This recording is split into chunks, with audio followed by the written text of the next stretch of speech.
When we say leadership, most of the time, any kind of leadership training is spent on learning to manage situations, people, money, property. Yes, all this is important, but how could you… Essentially, a leader means you must be able to manage a few thousand people. Or in other words, you're trying to manage a few thousand minds. But if you're incapable of managing this one, this mind, how will you manage that mind? Just by chance. When you're managing situations by chance, you'll be always freaked. Anxiety and leadership has become synonymous today because you're managing people by chance. If you cannot manage this one, managing that one is definitely by chance. So one of the most significant aspects of leadership has been generally ignored, or people have acquired this out of their own natural capabilities. When you do things accidentally, being anxious is very natural. And today we have enough medical evidence to prove that if you're not in a very pleasant state of mind, then your body and your mind will never function at its optimal level. There is substantial medical evidence towards this. Only when you're very peaceful and blissful, your body and your mind works at its best. And your success in this world is just this. To what extent can you harness the capabilities of this physical body and this mind? That's all success is. It doesn't matter what is the nature of your activity, that's all it is. Is it so? And the most fundamental and the basic requirement to make your body and mind work properly, sensibly, in the highest possible way is that if you sit here, you must be in a state of pleasantness within you. If I ask you the simple question, how many of you in these many years of living have had a 24-hour stretch, that is one single full day, where you did not have a single moment of irritation, agitation, anger, anxiety, stress, nothing. You just passed through it blissfully. How many? Very few people can say yes to this, not just here, in the whole world, unfortunately. In all these years of living, not even a single day happened the way you want it, not outside, within yourself. If your body and your mind took instructions from you, how would you keep it? Pleasant or unpleasant? Let me know your choices. How would you keep it? For yourself I'm saying, I'm not talking about your neighbor. You may have other intentions for him, but for this one, pleasantness, isn't it so? Yes or no? So if 124 hours did not pass in utter pleasantness, obviously your body and your mind are not taking instructions from you. Any instrument is truly useful to you only if it takes instructions from you, isn't it? Right now I'm using this microphone, this public address, it's very useful to me because it's amplifying whatever I say. Suppose it starts saying its own things, I better not be here, isn't it? Yes? Your mind and your body should do what you want it to do. And if it is doing what you want it to do, I'm 100% sure you will keep yourself in utmost blissfulness. Can I trust you on this? Can I trust you on this one thing? That if your mind was taking instructions from you, you would keep yourself blissful every moment of your life. If that's not happening, Obviously, it's not taking instructions. And there is enough scientific evidence to prove today that only when you're blissful, your mind and body does their best. I would say most human beings are functioning at 15 to 20% of their natural capabilities. If they could sit here in a sustained levels of pleasantness, you would see for 1 week, if you simply sit here, simply blissful, in 1 week you would be 100 or 200% more intelligent and sharp than the way you are right now. I'll assure you this, I can prove this to you, if you give me that 1 week. 1 week, you just stay simply pleasant and wonderful.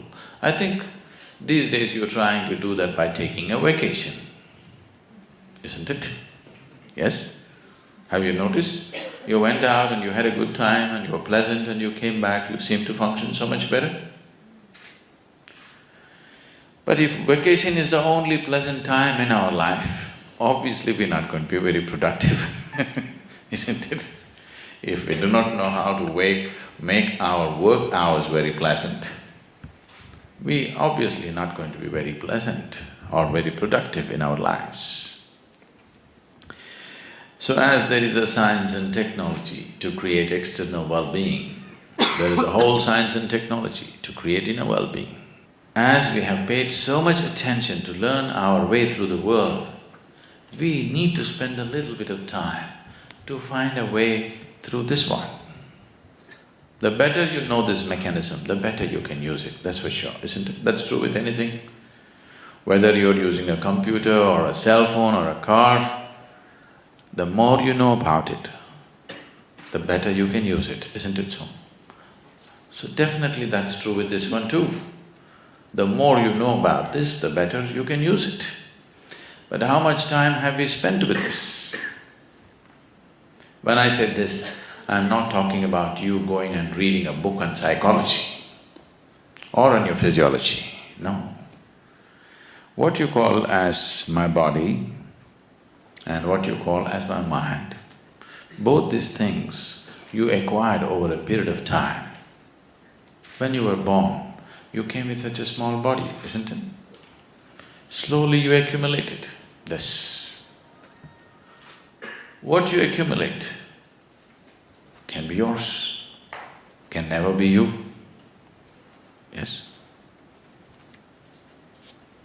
I'm not disputing whether it's yours or not for now. But what you accumulate can be yours. Can it be you? Whatever you accumulate can be yours, but can never become you, isn't it?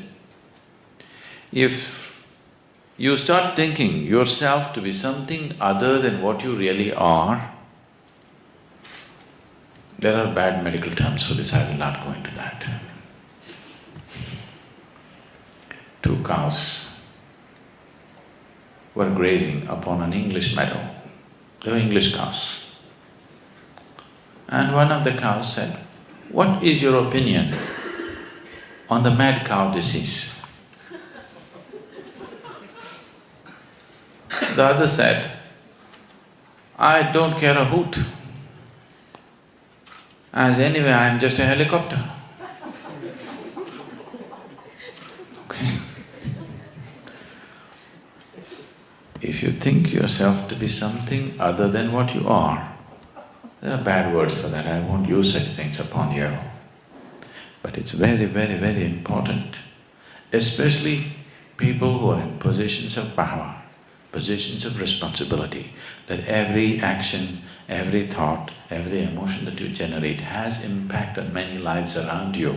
When you are in such a position, it's extremely, extremely important that this one is in a state of utter pleasantness and well-being, isn't it so? If your life was just your own nonsense, it's up to you. Once you say, I'm a leader in some place, everything that you do, the way you think, the way you feel, the way you act, has impact on a few thousand lives. When that is so, it becomes of paramount importance that you take care of this one in a completely different way, not just being physically healthy, much, much more than that. Right now, unfortunately, most people's well-being is so fragile, just about anybody can hijack it. You went out today and somebody told you, you are the most wonderful person in the world. And you were floating on cloud.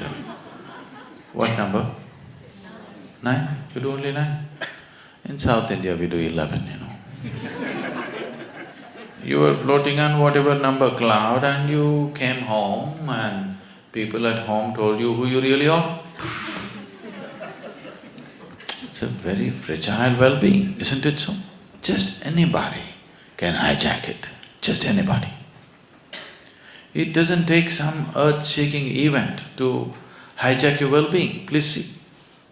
Anything can stress you, anything can make you anxious, anything can make you disturbed, anything can make you lose your sense of joy and peace.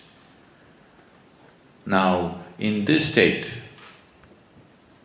your ability to use, your ability to manifest the capability of who you are is not at a very high level. Unfortunately today, most people when they use the word human, they're always using the word human as a bundle of limitations. If someone says, oh, I'm only human, he's not referring to the possibilities of being human. He's not referring to the immensity of being human.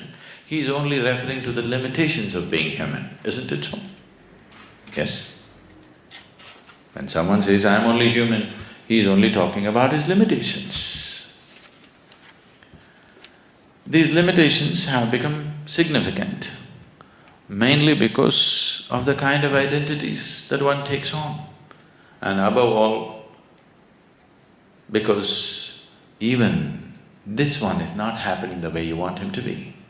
See, in your life, nobody happens 100% the way you want them, isn't it so?